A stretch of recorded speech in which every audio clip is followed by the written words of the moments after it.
ಎಲ್ಲರಿಗೂ ನಮಸ್ಕಾರ. ನಾನು ಶಂಕರ್ ಭಟ್. ನನ್ನ ಹೊಸ ಯೂಟ್ಯೂಬ್ ಚಾನಲ್ ಹೋರಾಟದ ಅಮೃತ. ಭ್ರಷ್ಟರಿಗೆ, ಕಳ್ಳರಿಗೆ, ಕದೀಮರಿಗೆ, ಲೂಟಿಕೋರರಿಗೆ ಹಾಗೆ ದಂಧೆಕೋರರಿಗೆ ಹೆಚ್ಚಿನ ಮನ್ನಣೆ ಎಂಬಂತಾಗಿ ಹೋಗಿದೆ. ಕಣ್ಣಿತರೆ ಅಕ್ರಮ ನಡೆದರೂ ನೋಡಿಯೂ ನೋಡದಂತೆ ಪೊಲೀಸ್ ಇಲಾಖೆ ಗೃಹ ಮಂತ್ರಿ ಡಾಕ್ಟರ್ ಜಿ ಪರಮೇಶ್ವರ್ ಅವರೇ ಇತ್ತ ಒಮ್ಮೆ ನೀವು ನೋಡಲೇಬೇಕು. ನಿಮ್ಮದೇ ಇಲಾಖೆಯವರ ಶ್ರೀರಕ್ಷೆಯಲ್ಲಿ ಒಬ್ಬಾತ ರಾಜಾರೋಷವಾಗಿ ಎಸ್ಪೇಟ್ ದಂಧೆಯನ್ನ ನಡೆಸುತ್ತಾ ಕಾಕಿಗಳು ನನ್ನ ಜೇಬಲ್ಲಿದ್ದಾರೆ ಅಂತ ಅಡ್ಡಾಡ್ತಾ ಇದ್ದಾನೆ. ಎಸ್, ಈ ಜೋಜುಕೋರನ ಬಗ್ಗೆ ನಾವು ನಿಮಗೆ ಹೇಳಲೇಬೇಕು. ಈತನ ಹೆಸರು ರಮಾನಾಥ. ಮಂಗಳೂರಿನಾದ್ಯಂತ ಎಸ್ಪೇಟ್ ದಂಧೆ ಬಂದಾಗಿದ್ರೂ ಕೂಡ ಈತ ಮಾತ್ರ ಯಾವುದೇ ಭಯವಿಲ್ಲದೆ ಪೊಲೀಸರ ರಕ್ಷಣೆಯಲ್ಲಿಯೇ ದಂಧೆಯನ್ನ ನಡೆಸ್ತಾ ಇದ್ದಾನೆ.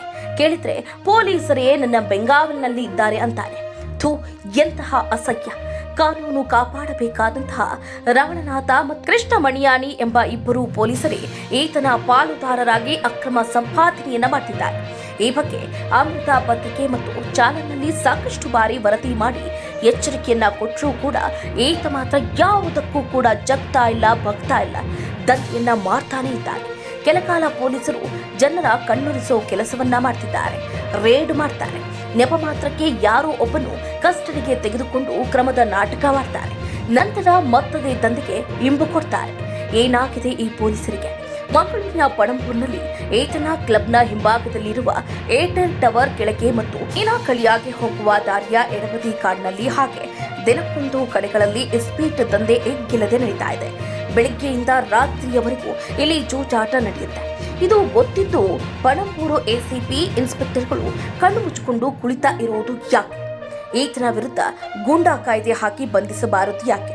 ಪದೇ ಪದೇ ಈತ ದಂಧೆ ನಡೆಸ್ತಾ ಇದ್ರೂ ಕಠಿಣ ಕ್ರಮ ಯಾಕಿಲ್ಲ? ಮಂಗಳೂರು ಪೊಲೀಸ್ ಆಯುಕ್ತರು ಕೈಕಟ್ಟಿ ಕುಳಿತುಕೊಂಡಿರೋದು ಯಾಕೆ? ರಮಾನಾಥ ಪಾಲುದಾರರಾದ ಇಬ್ಬರು ಪೊಲೀಸರು ನೋಡ್ಕೊಳ್ತೀವಿ ಅಂತ ಮಾತ್ರ ಹೇಳ್ತಾರೆ. ಮೇಲಧಿಕಾರಿಗಳವರೆಗೂ ಪ್ರಸಾದ ಸಲ್ಲಿಕೆಯಾಗಿದೆ. ಯಾರಿಗೂ ಹೆದರಬೇಡ ಅಂತ ಹೇಳಿ ರಮಾನಾಥನ ಜೊತೆ ಸೇರಿ ದಂಧೆ ಮಾಡ್ತಿದ್ದಾರೆ. ಇದು ಬೇಲಿನೇ ಎದ್ದು ಹೊಲ ಮೇಯ್ದಂತೆ ಆಗಿದೆ.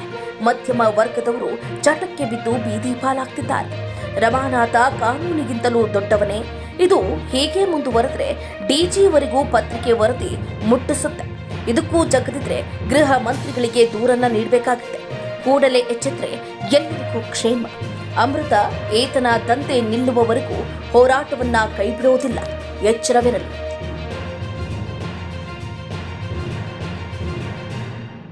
ಶೇರ್ ಮಾಡಿ, ಸಬ್ಸ್ಕ್ರೈಬರ್ ಆಗಿ, ಬೆಲ್ ಐಕನ್ ಅನ್ನು ಒತ್ತಲು ಮರೆಯದಿರಿ.